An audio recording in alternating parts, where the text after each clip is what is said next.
Big boss Malayalam season 7 ഇന്നത്തെ എപ്പിസോഡിന്റെ അവസാന ഭാഗം കണ്ടവര് വളരെ രസകരമായ ഒരു കാര്യം കണ്ടിട്ടുണ്ടാവും. രസകരം എന്ന് പറയാനാണ് തോന്നുന്നത്, പക്ഷേ അതൊരു വലിയ പ്രശ്നമായി മാറുകയാണ്. അവിടെ സംഗതി എന്താന്ന് ചോദിച്ചു കഴിഞ്ഞാൽ, വെളവും വെള്ളിയാഴ്ചയും ഇല്ലാത്ത ആര്യനെ ചുറ്റിപ്പറ്റി തന്നെയാണ് പ്രശ്നം വന്നിരിക്കുന്നത്. ആര്യൻ തന്റെ ബെഡിലേക്ക് കിടക്കുവാൻ വേണ്ടി വരികയാണ്. അവിടെ വരുമ്പോൾ ആര്യന് മുൻപായി ആ ബെഡിൽ വന്ന് നെവിൻ കിടക്കുകയും തന്റെ പുതപ്പെടുത്ത് പുതച്ച് അവിടെ ഉറങ്ങിയതുപോലെ അഭിനയിച്ച് കിടക്കുകയാണ്. ആര്യൻ വന്നിട്ട് അയാളെ തൊഴിക്കുന്നുണ്ട്, ചാടി എഴുന്നേൽക്കാൻ പറയുന്നുണ്ട്. പക്ഷേ അയാൾ കൂട്ടാക്കുന്നില്ല, അവിടെ തന്നെ കിടക്കുകയാണ്. ഈ സമയത്ത് ആര്യൻ പെട്ടെന്ന് നെവിൻ്റെ കിടക്കയിലേക്ക് പോകുന്നു. അവിടെ കൊണ്ടുവന്ന് പില്ലോ ഒക്കെ വെച്ചിട്ട് അതിൽ കയറി കിടക്കുകയാണ്. അത് കണ്ടുകൊണ്ട് നെവിൻ പതിയെ അവിടുന്ന് എഴുന്നേറ്റു. നെവിൻ അവിടുന്ന് എഴുന്നേറ്റ് മാറിയപ്പോൾ പെട്ടെന്ന് ആര്യൻ തൻ്റെ കിടക്കയിലേക്ക് വീണ്ടും കിടക്കാൻ വേണ്ടി വരികയാണ്. എന്നാൽ ആര്യൻ കിടക്കാൻ തുടങ്ങുന്നതിന് തൊട്ട് മുമ്പ് രണ ഫാത്തിമ പെട്ടെന്ന് ആ കിടക്കയിലേക്ക് വീഴുന്നു. എന്നിട്ട് പുതപ്പിട്ടങ്ങ് മൂടുകയാണ്. ആര്യൻ എന്താണ് ചെയ്തത്? അയാൾ രണയുടെ മുകളിലേക്ക് അങ്ങ് കയറി കിടന്നു. മുകളിൽ കയറി കിടന്നു എന്ന് പറഞ്ഞു കഴിഞ്ഞാൽ ഫുള്ളായിട്ട് വെയിറ്റ് കൊടുത്തൊന്നും കിടന്നിട്ടില്ല. രണ കിടക്കുന്നു, അതിന്റെ മുകളിൽ കയറി അപ്പുറവും ഇപ്പുറവും കാലിട്ട് മുട്ട് രണ്ടും താഴെ കുത്തിക്കൊണ്ട് അങ്ങനെ രണയുടെ മുകളിൽ ഇദ്ദേഹം നിൽക്കുകയാണ്. ഒരുമാതിരി വല്ലാത്ത നിപ്പ്, അത് ആർക്കും കണ്ടാൽ മനസ്സിലാകും. പക്ഷേ രണ ഫാത്തിമയ്ക്ക് അത് ഭയങ്കരമായൊരു ഷോക്കായിപ്പോയി. അത്രയും പ്രതീക്ഷിച്ചില്ല. അവർ ആ കട്ടിലേക്ക് കയറി കിടക്കരുതായിരുന്നു.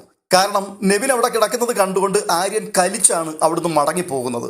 നെവിൻ മാറിയെന്ന് കണ്ടപ്പോഴേക്ക് ഓടി കിടക്കാൻ വേണ്ടി വന്നപ്പോൾ ആര്യനെ കിടത്താതിരിക്കുവാൻ വേണ്ടി, ആര്യനെ കലിപ്പിക്കുവാൻ വേണ്ടി രണ അവിടേക്ക് ചാടി വീഴുന്നു. എന്നിട്ട് പുതപ്പെട്ട് മൂടുന്നു. അപ്പോഴേക്കും ആര്യന് ദേഷ്യം വരികയാണ്. രണയെ എഴുന്നേൽപ്പിച്ചു വിടാൻ വേണ്ടിയാണ് രണയുടെ മുകളിലേക്ക് ഇദ്ദേഹം കിടക്കാൻ തുടങ്ങുന്നത്. എന്നാൽ രണയ്ക്ക് അത് വല്ലാതെ ഫീലായിപ്പോയി. രണ തിരിച്ച് തൻ്റെ ബെഡിൽ പോയി ബിന്നിയോട് ഈ കാര്യം സംസാരിക്കുകയും കരയുകയും ചെയ്യുന്നുണ്ട്. ഞാൻ കണ്ണു തുറന്നു നോക്കിയപ്പോഴേക്ക് എൻ്റെ മുകളിൽ ആര്യൻ കിടക്കുന്നു, ഞാൻ ഭയന്നു പോയി എന്നാണ് പറയുന്നത്. അപ്പോൾ ഉറങ്ങിയൊന്നും കിടക്കുകയായിരുന്നില്ലല്ലോ, ജസ്റ്റ് അങ്ങോട്ട് കിടന്നതേ ഉള്ളൂ. അതിന്റെ പിന്നാലെയാണ് ആര്യൻ മുകളിലേക്ക് ചാടി വീഴുകയും ചെയ്യുന്നത്. അപ്പോൾ പിന്നെ കണ്ണു തുറന്നു നോക്കിയപ്പോഴേക്ക് ഞാനങ്ങ് ഞെട്ടിപ്പോയി എന്ന് പറയാൻ തക്കവണ്ണം എന്താണുള്ളത്? ഈ രണ ഫാത്തിമയൊക്കെയാണ് അവിടെ കഴിഞ്ഞ ആഴ്ചകളിൽ പുരോഗമനം പറഞ്ഞുകൊണ്ട് നടന്നത്. രണ മാത്രമല്ല, ബിന്നിയും പുരോഗമനത്തിന്റെ ആളാണ്. ആര്യനും ജിസയിലും കൂടി ഒരുമിച്ച് കിടക്കുന്നതും ചുംബിക്കുന്നതും കണ്ടു എന്നുള്ള കാര്യം അനുമോൾ വിളിച്ചു പറഞ്ഞപ്പോൾ അതിനെ കുത്തിപ്പൊക്കി വലിയ പ്രശ്നമാക്കാൻ തയ്യാറായ വ്യക്തിയാണ് ബിന്നി. അതിന്റെ കൂടെ കട്ടയ്ക്ക് നിന്നിട്ടുണ്ട് രണ ഫാത്തിമയും. ആ സമയത്ത് ഇവരൊക്കെ വലിയ പുരോഗമനത്തിന്റെ ആൾക്കാരായിരുന്നു. അനുമോൾക്കെതിരെ അടിക്കുവാൻ വേണ്ടിയുള്ള പുതിയ പുതിയ നമ്പറുകളെല്ലാം ആര്യന്റെ കയ്യിലേക്ക് വെച്ചു കൊടുത്ത ആളും ബിന്നി തന്നെയാണ്. എന്നാൽ 2 ദിവസം കഴിഞ്ഞപ്പോൾ ഇതേ ബിന്നി തന്നെ രണ ഫാത്തിമയോട് പറയുകയാണ്, ആര്യനും ജിസയിലും തമ്മിൽ എന്തോ ഉണ്ട്, ഒരു ഫ്രണ്ട്ഷിപ്പിന് അപ്പുറത്ത് എന്തോ എനിക്ക് തോന്നുന്നുണ്ട്. രണ്ടുപേരും അതിനെ അനുകൂലിക്കുകയാണ്. അപ്പോഴേക്കും അവരുടെ പുരോഗമനമൊക്കെ അങ്ങ് പോയി. പെട്ടെന്ന് ഇവർ 70കളിലെയും 80കളിലെയും അമ്മാവന്റെയും അമ്മാവിയുടെയും റോളിലേക്ക് മടങ്ങിപ്പോയി. രണ ഫാത്തിമയെ കുറിച്ച് ആ വീട്ടിൽ ഉയർന്നു വന്ന ഏറ്റവും പ്രധാനപ്പെട്ട ഒരു ആരോപണം ഇതാണ്: രണ ജനിച്ചതിന് 1 മണിക്കൂറിന് മുമ്പ് ജനിച്ച ആൾക്കാർ പഴഞ്ചൻ ആൾക്കാരാണ്, പുരോഗമനമില്ലാത്ത ആൾക്കാരാണ്. അതുകൊണ്ട് രണയ്ക്ക് അവരെ ഒന്നും ഉൾക്കൊള്ളാൻ കഴിയില്ല. ഇപ്പോൾ ആര്യൻ എന്താണ് അവിടെ ചെയ്തത്? ആര്യൻ വെളിവില്ലാത്തവനാണെന്ന് വ്യക്തമാണ്. ഒരു പെൺകുട്ടിയുടെ മുകളിൽ അങ്ങനെ ചാടി വീഴാൻ പാടില്ലായിരുന്നു.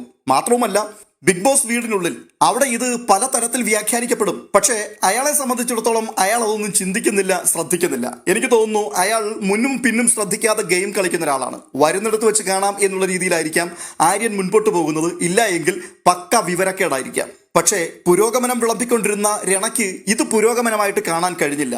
രണയുടെ മുകളിലേക്ക് ആര്യൻ കയറി കിടന്നത് ദുരുദ്ദേശത്തോടു കൂടിയായിരുന്നു എന്നുള്ള ആ ഒരു വ്യാഖ്യാനമാണ് ഇപ്പോൾ രണ ബിന്നിയുമായി പങ്കുവെക്കുന്നത്. ബിന്നി രണയെ ആശ്വസിപ്പിക്കുന്നുണ്ട്. ആശ്വാസത്തിന്റെ വാക്കുകൾ കേൾക്കുമ്പോഴേക്കും രണ പൊട്ടിക്കരയുകയാണ്. എന്തുകൊണ്ടായിരിക്കും പൊട്ടിക്കരയുന്നത്? ആലിബ് ഇതൊക്കെ കൃത്യമായിട്ട് പുറത്തിരുന്ന് വാച്ച് ചെയ്യുകയാണ്. ആലിബിന് എന്ത് തോന്നിക്കാണും? എന്റെ പൊന്നു രണ ഫാത്തിമ, ആലിബിന് ഒന്നും തോന്നാൻ സാധ്യതയില്ല. കാരണം ഇതെല്ലാവരെയും ബിഗ് ബോസ് കാണിച്ചുകൊണ്ടിരിക്കുകയാണ്. അയാൾ നിങ്ങളുടെ മുകളിലേക്ക് ചാടി വീഴുന്നത് ലോകം മുഴുവനുള്ള ആൾക്കാർ കാണുകയാണ്.